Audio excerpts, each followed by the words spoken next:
शोधाचा धगधगता अग्निकुंड। मागच्या 10 वर्षांपासून आज तागायत नवापूर शासकीय धान्य गोदामात स्वस्त धान्य दुकानातील तांदूळ आणि गव्हाच्या प्रत्येक पोत्यामागे 5 ते 10 किलोची चोरी होत असल्याचं नवापूरमध्ये उघड झालं आहे। हा घोळ भ्रष्टाचार उघडकीस का येत नाही? प्रशासन गुन्हा दाखल का करत नाही? या भ्रष्टाचारातून कोण कोट्यवधी रुपये कमवित आहे? तालुक्याचे तहसीलदार अंजान कसे, तालुका पुरवठा निरीक्षक यांनाही हा प्रकार माहिती नाही का? जिल्हा पुरवठा अधिकारी शासकीय धान्य गोदामातील व्यवहाराचे विशेष लेखापरीक्षण करून गुन्हे दाखल करण्याचे आदेश देणार काय? असे अनेक प्रश्न तयार झालेले आहेत। त्याचे उत्तर प्रशासनाकडून मिळणे अभिप्रेत आहे। 5 वर्षांपूर्वी नांदेड MIDC भागातील कृष्णूर येथील रेशन धान्य घोटाळा संपूर्ण महाराष्ट्रात चांगलाच गाजला होता। त्या प्रकरणात 19 जणांच्या विरोधात गुन्हा दाखल करण्यात आला होता।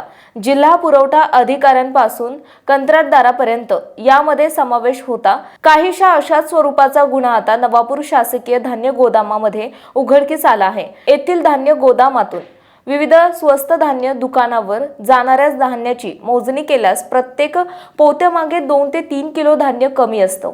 हे वास्तव परिस्थिती उघडकीस येईल। या प्रकरणी अनेक वेळा पूर्वीही तक्रार केली झालेली आहे। मात्र या घोटाळ्यात सहभागी असणाऱ्या पुरवठा विभागातील अधिकारी नामनिराळे राहिल्याचं चित्र निर्माण झालंय। वास्तविकता नंदुरबार जिल्ह्यात हजारो कोटी रुपयांच्या शासकीय धान्य विविध योजना अंतर्गत येत असतो।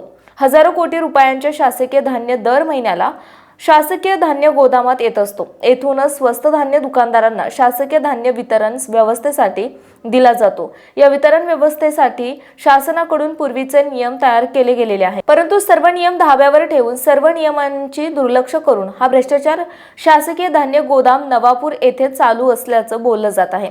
शासकीय धान्य गोदाम नवापूर येथे हे बेकायदेशीर CCTV लावून हा गैरप्रकार आणि गोरखधंदा चालू असल्याचं बोललं जात आहे। वास्तविक तत्कालीन शासकीय धान्य गोदामाल करोडो रुपयांच्या भ्रष्टाचाराने कमवून ठेवलेली बेनामी संपत्ती बद्दल पूर्वी अँटी करप्शन युनिट विभाग नंदुरबार यांच्याकडे तक्रार करण्यात आलेली असल्याचेही नवापूर शहरात चर्चा होत्या। नवापूर तालुक्याचे तत्कालीन तहसीलदार आणि नायब तहसीलदार यांच्या विरोधातही SCB नंदुरबार यांनी यापूर्वी गुन्हे दाखल केलेले होते। नवापूर तहसील कार्यालयामध्ये भ्रष्टाचार हा काय नवीन नाही। नवापूर शहरात असलेल्या चर्चेनुसार शासकीय धान्य गोदाम नवापूर आणि शासकीय धान्य गोदाम खांडबारा या गोदामात हजारो टन शासकीय धान्याची चोरी स्वतः शासकीय कर्मचारी आणि अधिकारी यांच्या संगनमताने होत असल्याचं बोललं जात आहे। शासकीय व्यवस्थेमधील भ्रष्टाचार रोखण्यासाठी अनेक समित्या गठीत करण्यात आलेल्या आहे, परंतु या समित्यांमध्ये असलेला अशासकीय सदस्यही त्यांचे हात ओले करत असल्याचं बोललं जात आहे। चर्चेनुसार प्रत्येक अशासकीय सदस्याला 10 ते 15 हजार रुपयांच्या पाकिट दर महिन्याला दिले जात असल्याचंही चर्चा आहेत।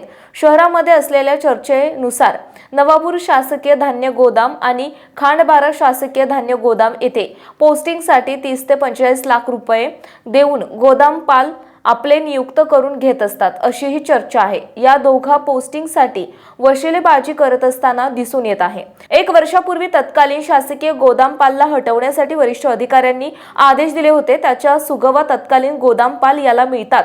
त्याची झालेली बदलीला स्थगिती मिळवण्यासाठी 15 लाख देऊन बदली रद्द करून आणली होती, अशीही चर्चा त्या काळामध्ये झाल्या आहेत।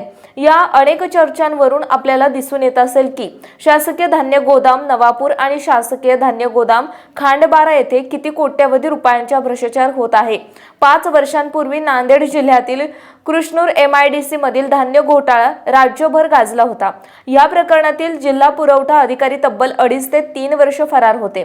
जिल्हा पुरवठा अधिकारी, गोदामपाल, कंत्राटदार, वाहतूक कंत्राटदार आणि स्वस्त धान्य दुकानदार यांच्या संगनमताने शासकीय धान्य गोदामपाल कायमच अनागोंदी कारभार चालत असतो।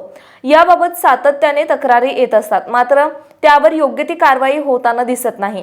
या सर्व बाबी लक्षात घेऊन शासकीय धान्य गोदाम नवापूर, खांडबारा आणि इतर येथील धान्य गोदामातून बाहेर पडणाऱ्या वाहनांमधील वाहतूक होत असलेले धान्याची तपासणी जिल्हा पुरवठा अधिकारी अचानकपणे करणार काय? त्यातील तांदळाच्या आणि गव्हाच्या पोत्याचे वजन करणार काय? शासकीय नियमानुसार विहित केलेल्या वजनापेक्षा या पोत्यामध्ये गव्हामध्ये 5 ते 7 किलो फरक आढळून येईल असंही चर्चा आहे। तर तांदळाच्या पोत्यामध्ये तब्बल 2.5 किलो ते 3 किलो कमी धान्य आढळून येईल। संबंधित अधिकारी आणि गोदामपाल आणि वाहतूकदार या कोट्यवधी रुपयांचे शासकीय धान्य घोटाळ्याला जबाबदार कोण असा प्रश्न तयार झालेला आहे। या गंभीर भ्रष्टाचाराकडे विद्यमान जिल्हाधिकारी यांनी स्वतः लक्ष घालावं वा स्वतः वेळ काढून पथक प्रमुख होऊन शासकीय धान्य गोदाम नवापूर आणि खांडबारा या ठिकाणी अचानक धाडी टाकाव्या, जेणेकरून दुधाच्या दूध आणि पाण्याचे पाणी होईल। जर या प्रकरणाकडे जिल्ह्याचे विद्यमान जिल्हाधिकारी व्यक्तीस लक्ष घालणार नसेल तर मग कोण लक्ष घालणार? शेवटी कार्यवाही न झाल्यास प्रश्न तर थेट जिल्हाधिकारी यांच्यावर उपस्थित होणारच आहे। शासकीय धान्य व्यवस्थेमधील भ्रष्टाचार रोखण्यासाठी नंदुरबार जिल्ह्याचे विद्यमान जिल्हाधिकारी कोणते पाऊल उचलतात याकडे सामान्य जनतेचे लक्ष लागून आहे। जनहक्क न्यूज साठी कार्यकारी संपादक अमीन शेख।